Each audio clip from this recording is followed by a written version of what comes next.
I'm so happy to have you here today on our 4th episode of Lanka Live, Shahili Gomes-McCoy. Thank you so much for joining us. Thank you so much for having me. I'm so excited to be here. And all the way also from Dubai, you're joining us remotely. So this is our first hybrid session of Lanka Live. So for those who may not know, Lanka Live is a podcast we launched through the Singapore Sri Lankan Business Association, which is a nonprofit organization. And our objective was to highlight inspiring individuals, tell great stories, talk about the positives around Sri Lanka and those who are connected to the country and have a passion for the country, and flip the script a little bit and change the narrative, because there's been so much negativity around the country that we wanted to focus on the positives. And I feel no better time than the present to rebound, to feel more excited about the country, and to also just talk about the stuff that we don't hear in the news very often and the people we don't celebrate very often. And there is so much talent and potential in the country. And that is why we've launched this podcast. And we've had a series of amazing episodes talking about very interesting things and meeting some great people. And you, for me, are one of the people I really wanted to have on our podcast, because you've done such an amazing job elevating Sri Lankan designers and fashion and bringing it onto the international stage. I love shopping at your store, the Design Collective. I'm actually wearing a number of pieces from your store. And I just feel like you've done something that many wanted to do, but you've done it really authentically and effortlessly in many ways. So really excited to have you here today. Thank you. Thank you so much. I really, really appreciate all the kind things you've said, but also I'm so appreciative that you're such a great patron to us. So it really, really means a lot. So thank you. Yeah. And thank you for having me. I've spent a lot of money at TDC over the years. But just to talk a little bit about what you've accomplished, of course, the Design Collective was launched to curate and bring together Sri Lankan designers and also South Asian designers in general. You have a store in Colombo. You've gone completely online. You've had a series of amazing and successful pop-ups in London, in Abu Dhabi, in India, and I hope in Singapore very soon. Yes. I really hope. I really am keen for that to happen.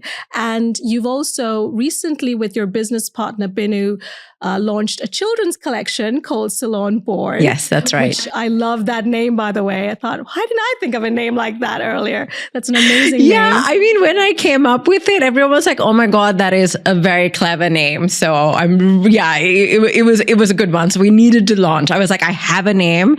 We need to launch a store. Yeah, the only thing I've launched is Lanka Live, so that's not an exceptionally clever name. But when you have a moment, and sometimes, when we're racing to launch businesses, to do amazing things and have to be so focused, so efficient, so ambitious, so hardworking, we don't always have time to sit down and reflect on everything we managed to achieve. That little dream, that idea you had one day, and then to see it come into fruition. And of course, you've got so much more to achieve and do, but you have done so much already at a relatively young age, whilst balancing, the demands of having a family and working in different countries as well.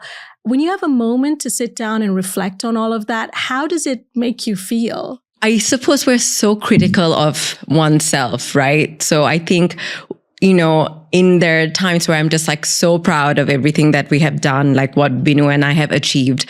The store is 7 years now. It'll turn 8 years this year. And I think we're just also so grateful that we've done so well, but also kind of survived a very turbulent time in Sri Lanka. After we launched, we had COVID to deal with for 2 years. Then we had obviously the terrorist attacks and then a huge financial crisis in our country. So I think we had moments of just like survival was like the main aim. And I suppose now that that's kind of all behind us and Sri Lanka is on the rise, we're kind of being much more, putting a lot more challenge on ourselves to strive for bigger and better things. But we are so grateful. We do take the moments where just like, actually, this is incredible. When we first started the Design Collective, we had maybe 10 to 12 brands that we launched with. And now we have over 70 designers that we work with across South Asia. So it is a big deal. We don't take it for granted. We're so grateful to the patrons like yourself and the people that have supported us throughout the years, but also the incredible designers who have supported us with their brands. So we are very grateful, even though I think we have obviously a lot more to do.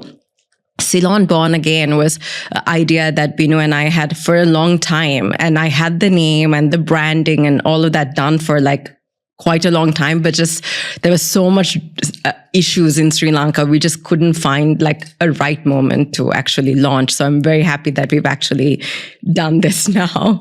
And it's basically a mini TDC, but really focused on like children's wear.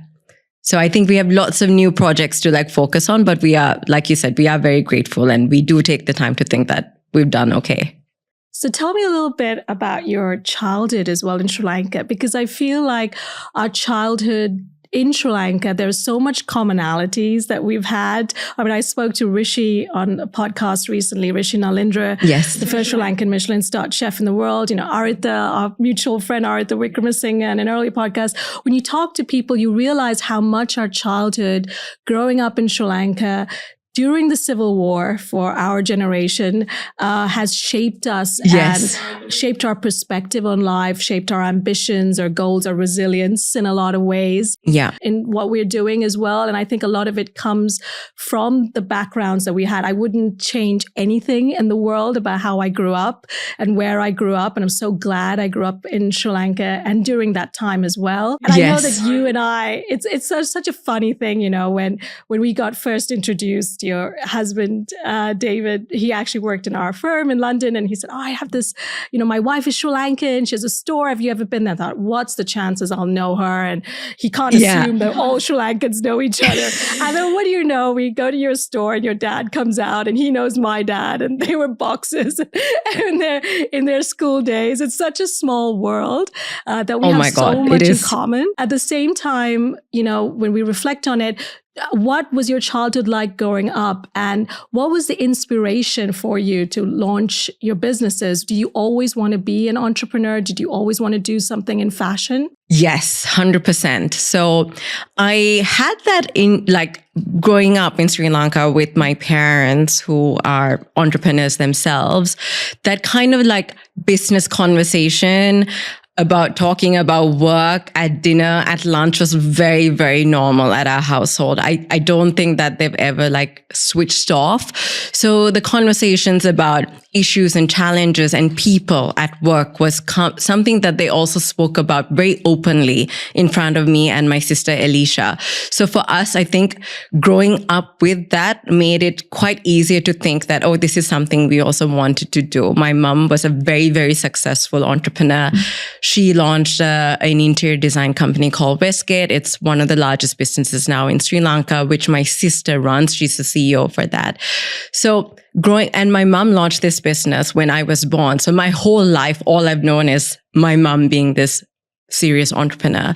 And my dad at the time was the CEO of MAS, which is a huge, huge manufacturing company. So that was also kind of this little insight to fashion, I would say, because I would go see my dad at MAS and it's like these huge factories with like design rooms and sampling rooms. And I was like amazed by all of this.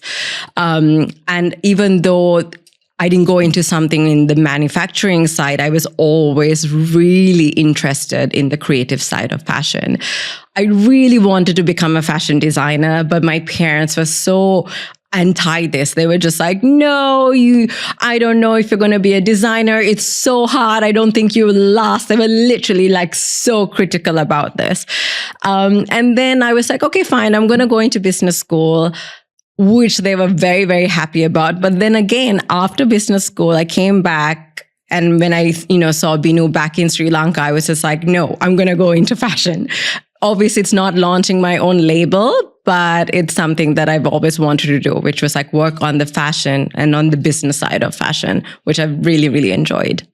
So I've kind of always known, but it's taken shape in a different format. Like I knew I kind of wanted to work in fashion. I thought I wanted to be a designer, but I'm very happy I'm not.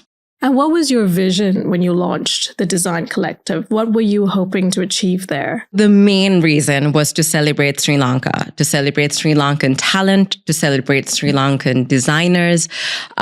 Sri Lanka is a huge platform for manufacturing, and I wanted to focus on actually the design talent as well.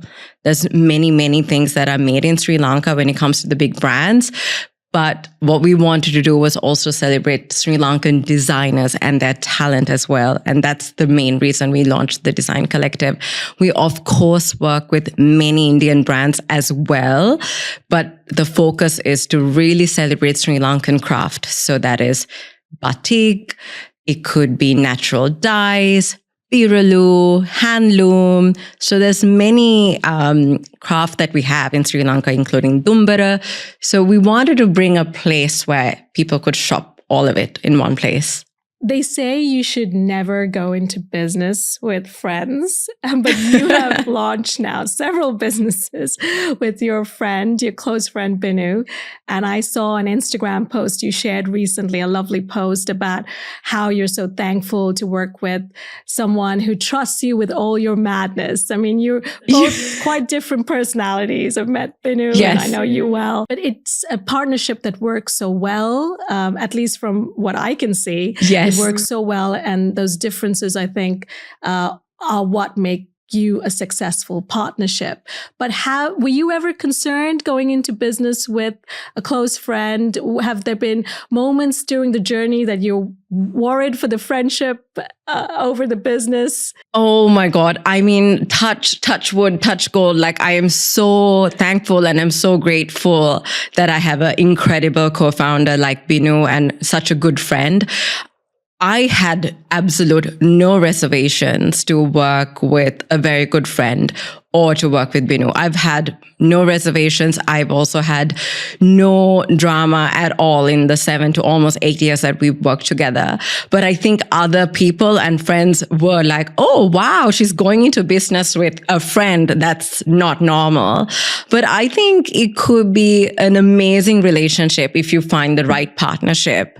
Obviously, I know friends who work with other friends. Some people launch businesses with their family members.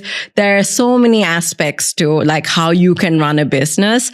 And as long as obviously the friendship and the relationship with a family member doesn't become a huge problem, I don't think there's any problems per se. What's really important is if you understand your personalities, I think. It's not really about the friendship or the family member, to be the key thing. It's do you guys gel as people and does it make sense in a business? We have very different personalities and that yin to the yang really works in a business sense for TDC for sure. I mean, literally, she has to put up with a lot with me, but it kind of grounds me, which I really, really appreciate and love. I remember seeing her in the store and saying, well, Shahili might do a pop-up in Singapore. She looked at me going, we've got a lot going on at the moment. What has Shahili agreed to do? So it's hilarious. But I think it's the yin and yang, like you said, because even in the SLBA, I'm the president. Yes. And Charlene is the vice president, who you also know well. People have said to me, this is actually a really great partnership. You both are different, but also similar in all the right ways. Yes. And you also want to have someone that challenges you as well and not just accepts what you want to do. The key thing is we're constantly challenging each other because we have the same vision. We have the same vision for our business. We have the same vision for the designers that we work for. So when it comes to all our goals, they're very much the same. Our upbringing is very, very similar. But in terms of the how is where we're different. I want to always have crazy budgets, overspend most of the time. And Binu was like, we need to have a very lean operation, Shai. Like, no, like I'll do a budget for something and she will like very likely scrap half of it for anything I want to do. But it's kind of made her, like I'm pushing her boundaries all the time with her, the way she's comfortable. And she's also pushing my boundaries all the time because she makes me think like, I get your vision, but think of a different way because we can't afford that right now. So it's a great partnership. Yes. And ultimately you want it to also be a profitable business. So it's easy when you take these dreams, but then how do you realize it and monetize it and make sure it continues to run in the long term? That's like the main reason why we've able to run this store through all of these challenges that Sri Lanka's had, is because we've been very pragmatic and a very long-term vision. So we try to do things to the best of our ability, but being very conscious about the business needs to be profitable. And how many years did you spend working in Sri Lanka, based in Sri Lanka versus overseas? And did you find working in Sri Lanka particularly challenging in any respect? Or what were the best parts as well about it?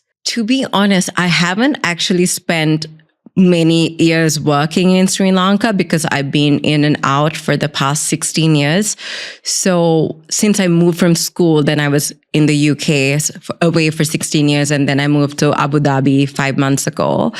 My stints in Sri Lanka have been very sporadic and very short. So I've done like few months here and there. And then I think the longest stint I've done was after I had River. We left London for 6 months. And that was a really good chunk where I kind of lived in Sri Lanka and really got into the groove of things of being in Sri Lanka, working with my team full time. It has its own challenges. I love working with Sri Lanka. Obviously, that's why I've spent a lot of time and money building businesses there. It does come with its challenges, like working remotely with Sri Lankans. That's a very difficult thing. Yes. So it's very helpful that my co-founder is based there full time. Yes, things don't quite work the same way. Because you've been working remotely in a way in London and in Abu Dhabi now. So that must come with its unique challenges of running a business. So I suppose you heavily rely on Binu to coordinate all of that for you on the ground. So much. Yeah, I heavily rely on Binu on like the coordination, but not even so much the coordination. It's more just the kind of, I know like back of my mind that there's that kind of that reassurance in a way, because the coordination, we can all follow up. I don't have to be there like physically in front of somebody. I can pester somebody with a million emails, calls, and WhatsApps. But it's more the reassurance that my co-founder is there if something terribly like goes wrong. So I think it's more that, even more than the coordination. I also, when you're looking at Sri Lankan fashion over the last, say, 10 to 15 years, what would you say has been the biggest change in Sri Lankan fashion? I think Sri Lankan fashion has become so versatile now. It doesn't necessarily mean that it's only one of those handcrafts that I mentioned before. Like, just because you're a Sri Lankan designer doesn't necessarily mean you're only going to do something with batik or handloom or birudu. Of course, I want to celebrate those crafts. I think they're very important. But just because you're a Sri Lankan designer doesn't mean you're only going to be known for that. So what I love is working with like the young designers who have very, very different thinking, and they are bigger into digital printing than obviously only doing batik, for example. Just like much more modern silhouettes, which are much more accessible and easier to sell to a Western consumer. So I think the other important thing is that they're very focused on sustainability. Like, fashion is a very, very polluting industry. So I like that the young designers are very conscious about this, where they're thinking about how can we work with dead stock, or how can we work with natural dye, or how can we work with plastic to material conversion. So I think that also is a big part in Sri Lanka now. I think the consumers are still not as conscious, so maybe they're not demanding so much yet, but the industry is still moving forward in these things. So, and I think that's very interesting. I find when we talk about sustainability, so much in Sri Lanka is inherently sustainable. Yes, and yes. There is so much that is almost, it's such an easy thing to do in the country, and we need to celebrate that more and use that as part of our branding. I feel Sri Lankan branding has so much more awareness that is needed about Sri Lankan brands. There are some amazing brands that we sometimes consume on a daily basis, and we do not even know that they are a Sri Lankan brand or that they're made and manufactured in Sri Lanka. And there is some consistency that is needed about how we market Sri Lankan brands. And I think also the sustainability element is so important for international consumers these days. Absolutely. Which is a very positive thing for us as well. I mean, this top that I'm wearing from your store, Maha, am I pronouncing it correctly? Maya.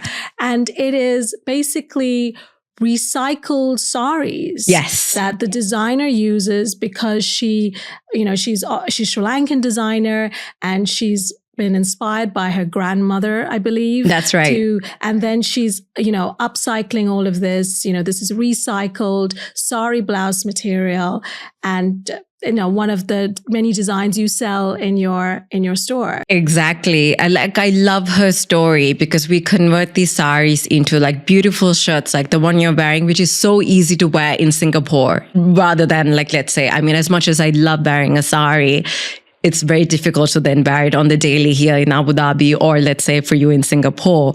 But these saris have been converted into beautiful blazers, beautiful shirts, beautiful beach wraps. So you're giving it another life, which I think is the important thing. We should like celebrate people wearing the same outfit a million times. I'm a big believer in that. I feel like sometimes people think, oh, does she not have other clothes? But I want to wear the same things a lot so that I am giving it a long life. Well, you style them in very different ways each time. So no one knows it's the same outfit. You're very good at that. That is true. I do really like style it differently. People are always like, oh my God, it is the same thing, until really point it out to them. So no, that is true. Another big change I've seen personally in Sri Lankan fashion, having grown up in Colombo, seeing ads and models and so on, is the diversity of models that we see promoted. Yes. I remember, seeing Chanel Rodrigo, Sonali De Silva, Mika Tendakun, and Sinuri, who I believe you've used on your recent campaigns as well, who are redefining our perception of what Sri Lankan beauty is and celebrating it in all of its different shades and different aspects. And we're not just focused on being white or fair. It comes from, colonial days where we were conditioned in a way to believe that being a certain shade is superior or more beautiful. And it goes very deep. It's not just like tanning. It's not the equivalent. So I love seeing that the diversity of models we're seeing in the country representing Sri Lankan brands, representing a certain Sri Lankan aesthetic. But in your experience, has the colorism, is that still something that we deal with in Sri Lankan fashion and with Sri Lankan designers and Sri Lankan consumers? Or do you see things moving in a very different direction? And what has your own personal experience been with this issue and this topic? I have always wanted for these cliches not to be part of the design collective, which is why we've used girls like Senuri, who is so beautiful for some of our campaigns. But we've used such an array of different models of different skin color, different shapes. So I'm a big promoter of this because I want people to look at the design collective in terms of their Instagram or our website and feel connected. I don't want someone to feel like, oh, I can't reason or resonate with the brand. And I think showing a different side of Sri Lankan beauty and in all shapes and forms are so important, because otherwise I won't get connected to anybody. They'll look at my site and think, okay, that's not for me. It's for a very skinny white girl only. And I don't want that. So I think Sri Lankans have also young people, I don't think have a huge problem with this. But I think Aritha also has mentioned, this is such a deep rooted thing. People who are older than us, I feel like they, I remember my grandmother always screaming at me if I was super tan. She'd be like, what is wrong with you? She had a huge problem. And I think even the school I went to, the teachers would have a huge problem if you were like just like tanning. So I think it has changed a lot, and especially in fashion. Like the girls can look however they want, and it's like really owning your identity and being authentic. And I think that's the most important thing. And I think that's what we want to do for the design collective. Like we're not doing anything to be trendy. We just want to be really, really authentic. Yeah, I mean, and also they're stunning and makes me want to buy whatever they're wearing. When I see, Sanuri in the recent campaign you did, which looked amazing. Thank you. Shot her in various places, inside buses, public buses, and so on. I thought it was so creative and so beautiful and so unique, but something I would never have seen growing up in the 90s. That was not something we would have seen. We're so happy with how this campaign came out. It was all done in-house, so it was like all done in our internal marketing team. It's come out really well, and we love the ones where she's like in the tea shop with like the Kade tea person, like making the Sri Lankan chai. It's come out really well. I'm very pleased. You were obviously started the store to showcase Sri Lankan designers and bring them all together, but you've also launched various pop-ups in London, in India, very successfully, also very recently in Abu Dhabi, and hopefully soon in Singapore. Yes. What has the reception been like? And what has been some of the feedback, both positive and negative, that you've received from these pop-ups? Because I know part of your objective was not just to sell clothes and sell jewelry, but also work with the Sri Lankan designers to help them hone their skills and make their, whatever they're creating also more appealing to an international audience. 100%. What we always wanted to do was, like I said, to celebrate Sri Lanka, celebrate Sri Lankan fashion, obviously in a homegrown market in Sri Lanka, but also show the rest of the world. And we've launched that by our website, but you still don't get to talk to those consumers. If someone's buying it from London, I don't necessarily know who that person is. So there's no opportunity for me to get that feedback. So that is why we launched 2 pop-ups in London, which were incredibly successful. We had really, really positive feedback about the brands. I suppose the price point is also very good for them for when you purchase in pounds. They were so interested in the brands, the fact that it was so versatile, the fact that you could wear it for like a brunch in London or like go partying in Mykonos or in Saint-Tropez. They were so pleased at how versatile the brands were. We had a brand called Lonali also at the pop-up, which is a sustainable brand, and people loved the dead stock story. So it was received really, really well. But what's interesting is that each market will have different interesting feedback. And so what we thought will work for London necessarily doesn't work for India, whereas India is already a very competitive market with literally the biggest design talent from the world in these cities.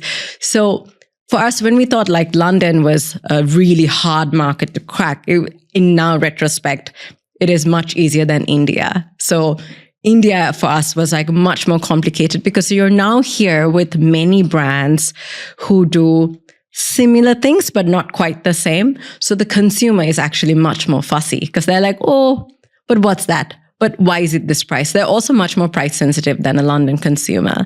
And then when you launch in Abu Dhabi, everything kind of needs to be quite modest. It needs to work under a buyer because now we're focusing on a Middle Eastern Emirati client. So then having a frill here doesn't quite work under a buyer. So every market, you're just learning something completely new, and you cannot use that cookie cutter model of like what works for London works for Abu Dhabi. No. So all of these pop-ups have been like big data points for us to see what works, what doesn't work. The brands that work for London doesn't necessarily mean they work for India. So it's about that trial and error and figuring out what works and what doesn't work. But we're going to be definitely focusing more on international pop-ups the next couple of years. Can you also tell me that in terms of, designers and the specific feedback that you would be giving to Sri Lankan designers? Because I feel like sometimes, especially I just came shopping from India, and you put a garment on and it fits like a glove. I don't even know how they do it. It looks like it's just a kaftan on the rack, and then you put it on and it fits like a glove. Do you feel like there is specific areas that Sri Lankan designers need to work on in terms, I think sizing personally is one of them. I'm not quite sure why, but it's a huge issue working across like all the brands that we work with. I think there are some of our brands that have got their sizing right, like perfectly, which is incredible, which makes it very easy for us for our e-com site. Because if your sizing is great, then it's very easy for consumers to shop from all over the world. But what's quite challenging when you have 70 plus brands, it's not consistent across the whole board. So this is a big challenge for us. So we drive much as we can to get that consistency. But it's a very, very difficult one. And we still haven't come up with a solution for it. What's amazing is also that Binu she's a designer that's what she studied. She studied at NIFT India and then LCF. So she has a technical background in fashion design. So we can pull a garment and we can figure out like what's wrong with the pattern and the block and all of those things because she's trained to do this. So we've been doing as much as we can to help many of the designers that we work with their sizing and how we can get it more consistent. But it's a big challenge. And then when it comes to Sri Lanka and India, there is a big gap. I think we just don't have as much of the skill set. Perhaps there's a lot of craft in India and it's just like sheer population. There's just more people doing more. And we just don't have that kind of numbers in Sri Lanka. So I think that also becomes then a quite challenge. Sizing is one of it. And I also feel like things are spread out so much in Sri Lanka. Like you have to travel different places to shop. And not every tourist visiting knows where everything is. So for example, when I was in New Delhi recently, en route to the airport, there is this area called Dan Mill, which you may have come across. Yes. And all of the designers, I mean, not all of them, obviously, but a select number of them are in this area. So you go there, you can have a coffee, you can have a bite to eat, and you can shop en route to the airport, which I thought was an amazing idea. And also it's a really cool area to be in, and it feels very authentic as well. And you see all these amazing designers and they're all in kind of one place, which makes things a lot easier for visitors in particular. Yeah, oh, for sure. We don't have that at all. There's like no shopping district. It's not like we also walk around in Colombo. So you're kind of like driving from point A to B to C to do a whole lot of shopping. But I think it's the case for everything in Sri Lanka. I don't think someone can even do their grocery shop in one place. You know what I mean? Like they're literally going to like 5 places to get something in Colombo. And I think that's also like our fashion landscape is also such that it's widespread. People are like forced to go from place to place because we don't have like a shopping district. But also I feel with tourism building and the country on the right track in many ways, there are opportunities to do more. And I feel like with every gap, there is an opportunity in the market. So hopefully lot things to see and do and be excited about, because Sri Lankan fashion and design is also so unique and so special in a very different way, and it doesn't necessarily need to be mass market either.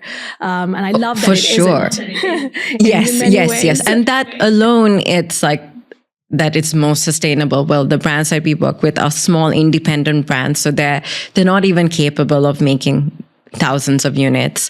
So we want to stick to that. We want to bring something very unique to our consumers all over. What I love so much about the Design Collective and also your personal Instagram, which is ridiculously nice, is how you've managed to curate all of this, because I know that takes a lot of work. You just don't go somewhere and buy and get the full stock. You are specifically selecting items. I can see it because I see your style and I see it reflected in TDC in different ways. And what I love about going there is like a one-stop shop for me because everything I will love this and love this and love this and love this. And then I look at your style and I go, how does she do this? How does she think this will go with this, will go with this? It is really a talent, and it comes across so effortless and so authentic. And I think I want to go to TDC to basically look like you look on Instagram. For those of us who may not be as creative and as talented, what are your fashion tips on when it comes to personal style and developing your own personal style? That's really kind, everything you said. Like, I really, really appreciate it. Thank you so much. I think it's really important to like dress for the occasion. So kind of figuring out like, where are you going? Like when I'm doing River's school run, I am not dressed like on my Instagram. I'm mostly in like athleisure. I'm like in leggings and a cute top and maybe a cap now because I've got sun damage on my face. I always think, okay, where am I going? Like what is, like I'm the consumer. What is the expectation of me in this situation? And I'm also always like dressed very comfortably. So those are two things that I'm always like quite focused on. Like I want to be comfy because I don't want to be uncomfortable wherever I'm going. And to like, what is the occasion? Like if it's something that I need to be like OTT, I will go OTT. Like you, and I love that brief where like someone goes like, yeah, dress something crazy. I absolutely love it. Understanding what are you doing? Like, is this for work or is it just to pick up your child? Or are you just going to see some friends for brunch? So I think that's one. Number two is like thinking about how comfortable you're going to be, because if you're really comfortable and you feel confident in the outfit, that will show as well. Like, and that becomes part of your personal style, because I think confidence has a huge role to play in the way you dress. So I think like you should wear things that also make you feel good. That's when good material should be considered, because you don't want to wear things where you're just feeling like hot and sticky and like where again you are, you know? I think these are the things that I feel people just like overlook because they think that it's so like whatever. Like I'm saying things which are like so obvious. But I think people always forget these things. They're just like, what do you mean comfortable? I don't care about being comfortable. I'm like, but it'll show on your face if you're really uncomfy. The true thing is like to try to be very authentic to yourself. You know, like I love what you're wearing now. It's so you. And I just like love the color of this shirt. But I'm also like not afraid of wearing things which is like outside my comfort zone. I'll try it. If it doesn't work, it doesn't work. It's not the end of the world. So I always encourage people, do experiment, because I think our style doesn't have to be the same. You know, like if you look the past 7 or 8 years of just, I've had TDC, my style has evolved and changed. There are moments where I'm just wearing crazy colors, and there are some moments where I'm wearing something really plain. Like, you know, today I'm here at a podcast to record. I'm wearing something very plain. I'm just wearing a TDC basic white shirt with some jeans. Like today I'm not in like a ball gown of Dimuthu Sahabandu. So it really depends. So, you know, it really depends on where I am. But each moment I just try to like still bring in like a little bit of me into the occasion. Now I'm going to switch gears a little bit and talk about, you know, you're obviously a woman in business, and a very, very demanding business. I mean, being an entrepreneur is one of the most demanding jobs you can ever have. And you've got a young family, and you moved, and you know you have to relocate on occasion, and you've got a little boy. We've talked about our kids and life after kids and dealing with everything and anything and managing all of that. And I have 2 little girls, and I always feel like with women, there's this idea that we either have to have it all. Yeah. We have to be these amazing mothers and amazing businesswomen, amazingly successful, and there needs to be work-life balance, and we have to tick, tick, tick, tick, tick. Or we have to give up something to have something else. We cannot be a successful businesswoman and a great mom. We have to be a great mom and not give up our career ambitions. So there is always this constant idea and this guilt, and sometimes also between women, there is this judgment and this criticisms and all of that, like even within our own community, you know. And I feel like people look at a woman and they go, she's ambitious, like it's a bad thing. She can't possibly be a good mother, you know. She must be just working all the time, and her kids must be taken care of by a maid. That's the idea. And vice versa. Like, even if someone doesn't want to work and wants to be focused on being a full-time mom, even that's criticized. It's like, you can't win. There's this judgment either way. I mean, I was at this mentorship session with female founders in Sri Lanka, female entrepreneurs of small businesses looking to scale, some of them looking to scale, some of them happy where they were. And it was a mentorship session. And the first question that was asked was about work-life balance. Yeah. That was the first question. It was almost like that needs to happen for me to be successful, for me to be happy, for me to be valued. So what is your view on that? Is there such a thing as work-life balance and having it all? Or is it okay not to be balanced? I don't think a balance exists. I think you have to take it a day at a time. And on that day, the balance will like kind of sway. There are some days where I am just like the most incredible mom ever. I've done like pick up, drop off, taken him for all the activities, spent quality time where I'm not on my phone checking emails or WhatsApps. And I'm like my 100% brain is engaged with everything that I need to do with River. But that's obviously the worst business day ever. That means I'm not responsive on WhatsApp. I'm not respond on emails. People are trying to call me and I'm like, not there. And I'm sure I don't know whether it's urgent or not. So obviously a real crap day as a business owner. But it's just, what I'm saying is like, you cannot be on as an entrepreneur the whole time, but also be 100% on, be there for your child. I think there are certain days where I'm just like, priority, I need to be there for River. And there are other days where I'm just like, these are a couple of days that I just need to focus on everything that I need to require for work, which means it's very unlikely I can do drop off and pick up and all the activities that day. So how can you work a full-time job and do all of those things as well? Like, I just don't think it's possible. And for the women who say they're doing it, that's bullshit. I don't think it exists. Like, just be real. Say you're dropping the ball somewhere, because it's not physically possible to be in the office the whole time and then also be able to take your child for football. I try to do it to the best of my ability, but what's expected of us is absolute insane. You are expected to be an incredible mom, like very present for your child. So that's just not being there, but being present, being like not on your phone and really like talking to your child and playing with your child.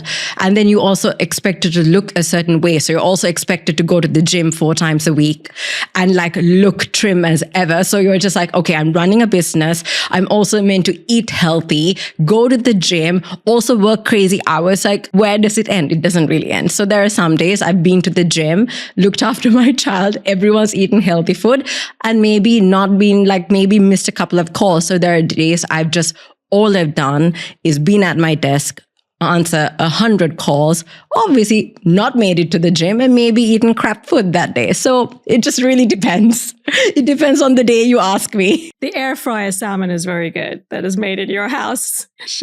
I can attest to that. Thank God for that. I think there's power in not being perfect and being okay with not being perfect. Yeah. I think that there's an enormous freedom that comes from knowing you just did your best. I did my best. And that is good enough.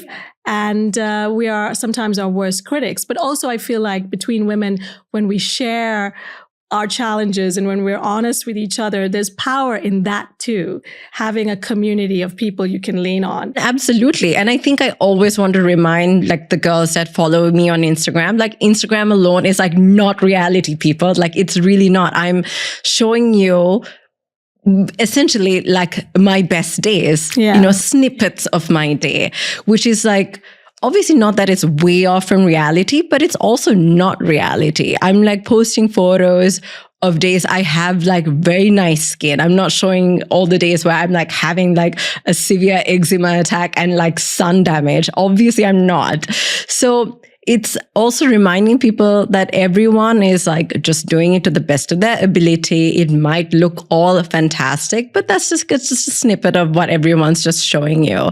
But I'm very honest when people ask me like, how do you have it? And I'm like, I try to go to the gym 4 times a week, but does that happen every week? No. Like, there are days that I just don't go for 3 weeks because life just gets in the way. but you try to do your best. There are some days where I'm so focused on everything that is there for TDC, which means that I can't take River for his football and his swimming and everything that he, does. So it's a balance, but like it's not always 50-50.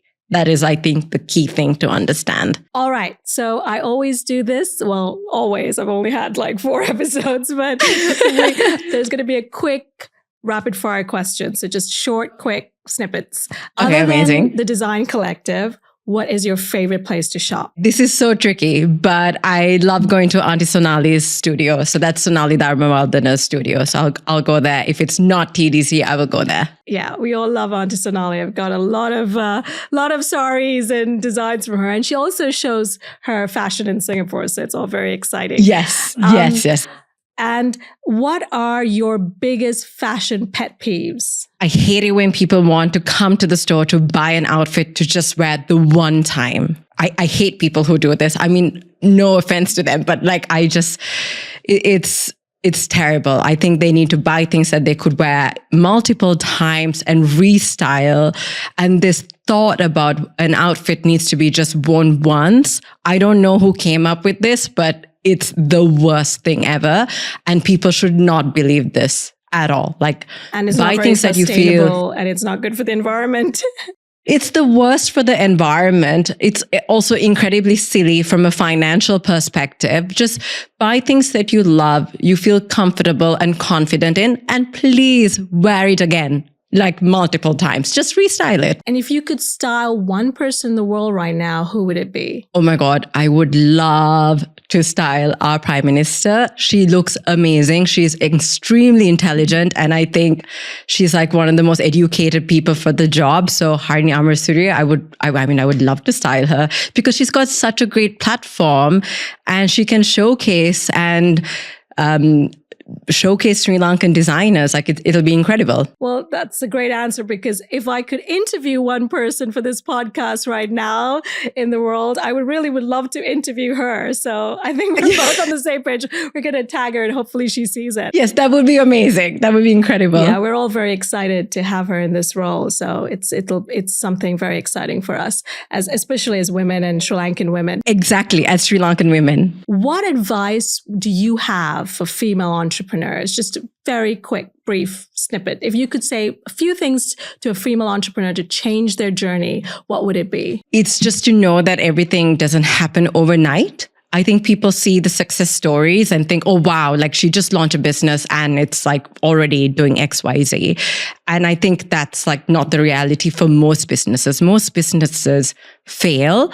So it's kind of to understand that you have to play the long game and success is not an overnight story. It's for the people that really, really dig deep and like put in all that hard work as well. But it's also a time situation. It's not overnight. And to remember that. And it's kind of like, again, something that we all know, but we also all want to put in all the effort and then just get this overnight success. That would be incredible. And I wish that for everybody if it was possible, but it's not the case. It kind of sucks, but it is what it is. And what is the next chapter, do you feel, for yourself and for the Design Collective? Well, I think it's really focusing on our international markets and our pop-ups. I think we will probably steer away from opening another full-on store.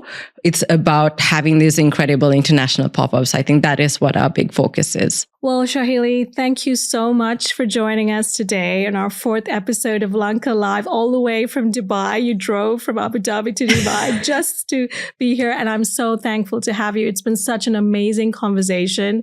And it's just like a normal catch-up, but just, filmed and launched as a podcast. So I'm very excited to have you here. And I really hope to see you in Singapore with a pop-up very soon. With a pop-up, yes. Thank you so much. Thank you so much again for having me. It's been an incredible hour chatting. And like you said, it just feels like a normal catch up with you. So thank you so much. And yes, we can't wait to have a Design Collective pop-up in Singapore next. Say hi to David and River. Bye-bye. I will. Thank you. Bye.